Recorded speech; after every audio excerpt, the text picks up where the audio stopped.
Well, hello and welcome to another Jimbo's Driveway video. Today we're going to go back to SE Jags and follow up on all the welding work that's been done and the rear suspension, etc., and take the car out for a drive. If you're wondering why I'm not in front of the camera, it's because I had an absolute disaster before I went out. Less said about that, the better. Hope you enjoy. So we've arrived down at SE Jags. Car's up at the ramp, ready for us to have a look at.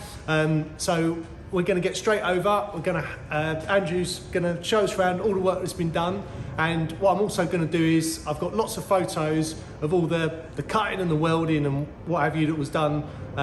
So I'm going to stitch that in and put that over the top. But let's go over and have a look and see how she's looking now. Morning, Andrew. Morning. Morning. Good morning. Morning. So, I mean, compared to where we were last year, this seems to have been like turned around very quickly. I know. Which is fantastic news. I know. I was quite shocked when I got a phone call yesterday to say, do you want to come and pick your car up tomorrow? I nearly fell off my seat. But I am at the same time ecstatic. Good. So, just remind us, what have we had done in the last few weeks? So, as previous videos, as you know, yeah. Both jacking points on the back with the radius arms fixed at the bottom of the car, yeah. were absolutely, well, they're torn out. It was rotten as a pear. So on both sides, it's literally cut out this whole section, stitched up to here in the chassis, all along that whole section there. Same with this side, strengthened it, Yeah. box sectioned it. So He's actually used a bit of a thicker gauge metal as well to strengthen it. Do you know that's a bit I forgot to mention? Like on the last video, you showed me a couple of different types of metal. Yeah. You still got those Yeah. on the shelf. Yeah. So he's used that. I think he's used that gauge on some on the back part of it, which is quite tough. Yeah. You can use this gauge, but it's not really. Yeah. It's still thick, but Yeah. that. So basically, what It's gone now. we've done is we used a thicker gauge metal in all the bits that have been replaced, so that the metal is stronger and thicker. So it will strengthen the chassis, won't it? Yeah, Strengthen- he's actually used the gauge here. He's actually used a little bit thicker than that. Oh really? Yeah, Right. yeah. You'll see it on the front in Yeah. a minute. You'll see the gauge of the strengthening plate he's put in is Yeah. quite substantial Right. compared to what it would have been out the factory, you know. That's good news. That's So good news. he's cut, like I said, he literally cut out this whole section here. Right. Physically cut it out and box sectioned it, stitch welded it, treated it, Yeah. etc. Both sides. Yeah. New radius arms, as you can see, which I've done yesterday. Yeah. New radius arms. Because the bushes were ruined. And then here, I don't know if you remember in the last video, this had blown all the way along here. He cut that right out again. Obviously carpets out and seat out and etc. Yeah. Again, use a thicker gauge metal in there and strengthen the floor. Then I don't know if, well, I should imagine everyone should remember the two little holes we had here either side. Yeah. Remember? It had the yellow X there. Yeah. Right.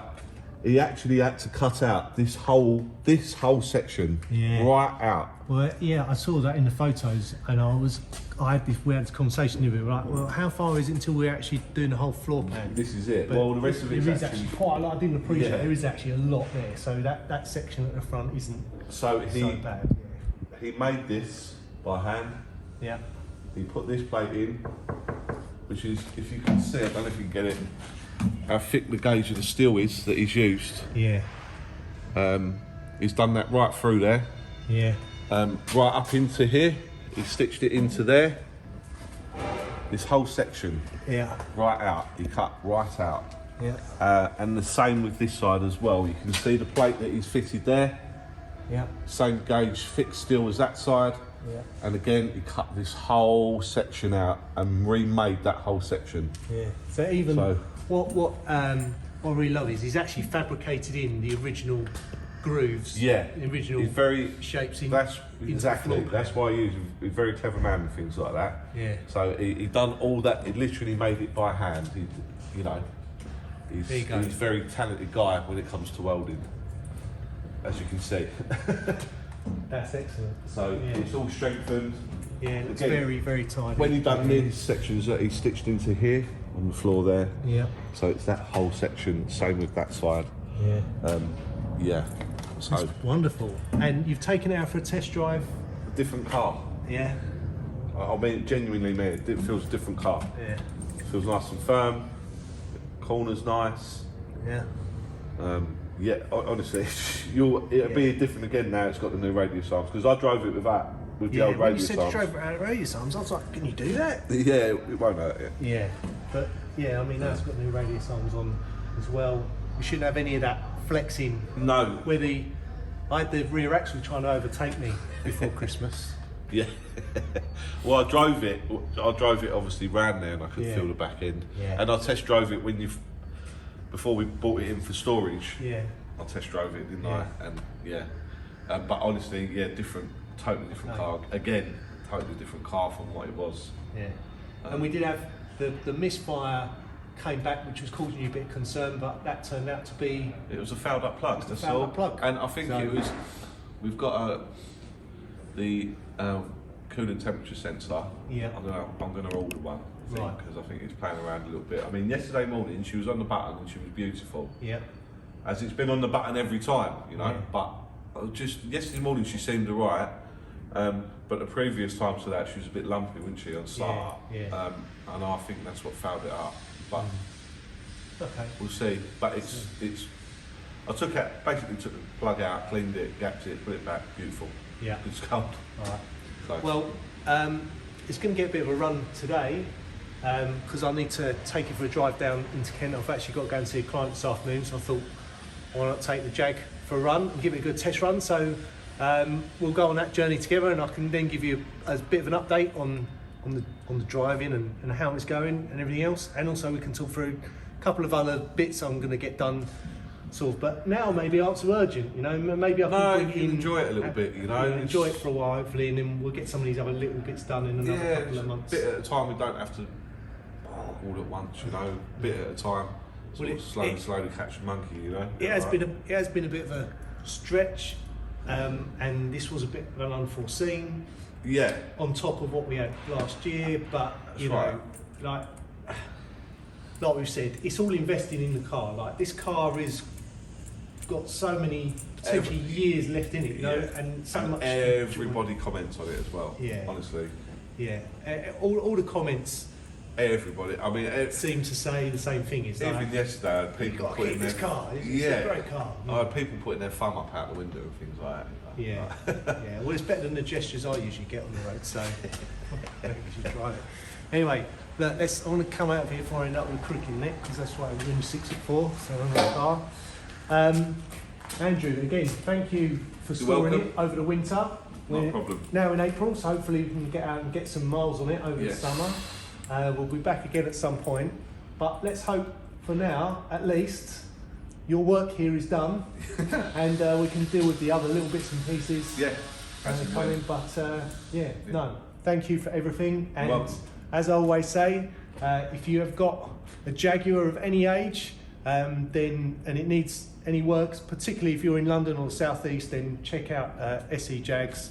Come speak to Andrew or one of the team here. They're fantastic. I can't speak highly enough of them. Anyway, let's get the car out on the road and see what it goes like.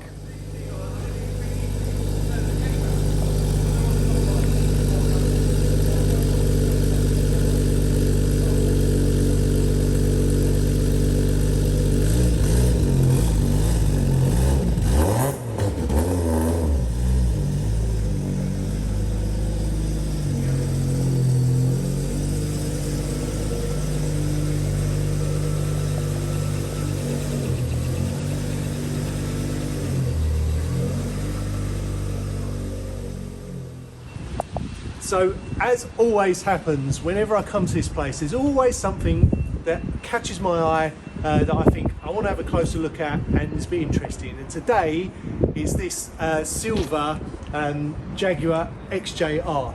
And I love these is because they're such a like a subtle car to look at, but they're actually a complete weapon, and they can fit the whole family in there.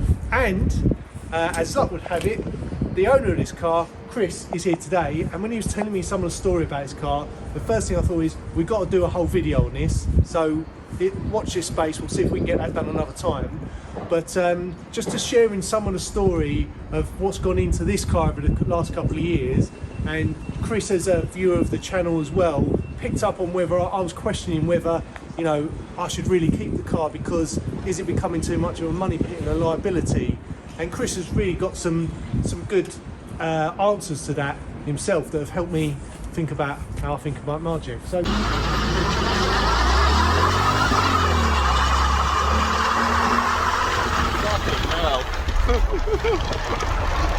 Chris, hello and welcome. Hi James. So as you know, I've been following your channel, and I specifically picked up in the episode where you went, okay, I've got it for 10k, and now it's 20k. Yeah. Is it worth it? Am I going to keep spending loads of money? And I was in exactly the same situation with this, because that I got for £2,800. Believe it or not. £2,800? Yeah, it's not really worth that much. I couldn't get anything more than about 4,000 for it, and honestly, I don't care. Right? This is why. So you're up to say 20 on yours or whatever it is.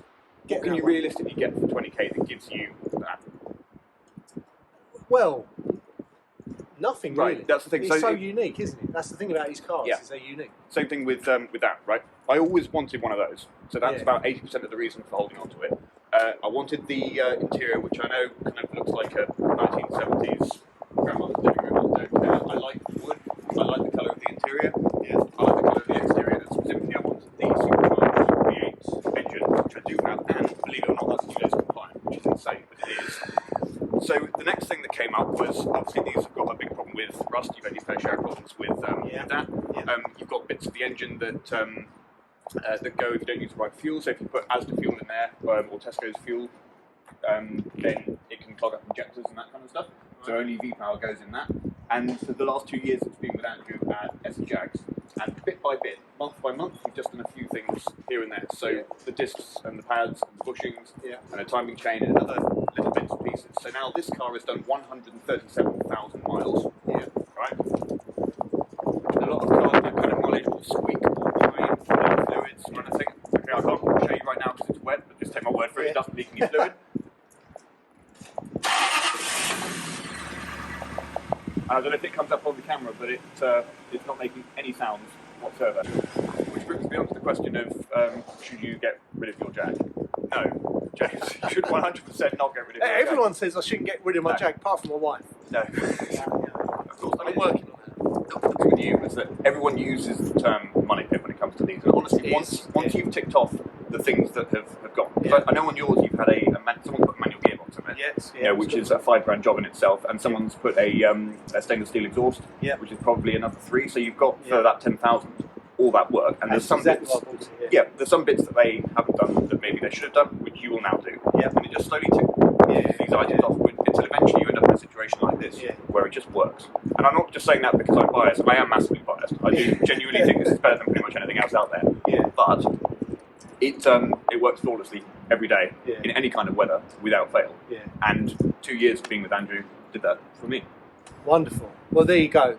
So there's just another example of someone who's been on the sort of journey I've had, who's probably a bit further ahead, but is now at the point where you're getting enjoyment out of the car, and you really, you're really getting out what you want to get out when you look at these cars on Auto Trade or eBay, wherever, and you get excited and you think 2,800 quid for a car like that. Even when I bought my XJS, I thought 10 grand. That's a lot of car for 10 grand. It's not going to need anything. I'm just going to get it and enjoy it. Obviously, reality bites, but I think that at some point you get to enjoy it, and then it all comes together and it makes sense. So let's hope that's where I'm going on my journey. But Chris, thank you very much for the look around this car and telling us a bit about it today. And I'd really like to go out for a driving at some point with you, if that's all right. So maybe we'll follow up on that maybe next time we're down there. We've got a few other little bits to do. So yeah, all good.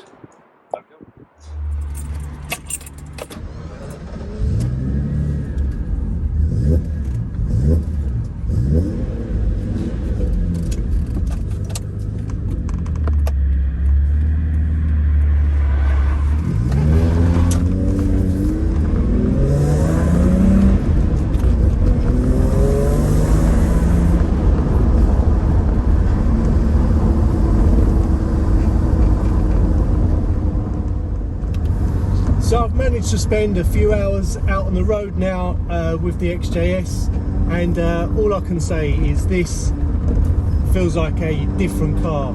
It is unbelievable compared to what I was driving before it went into storage in December.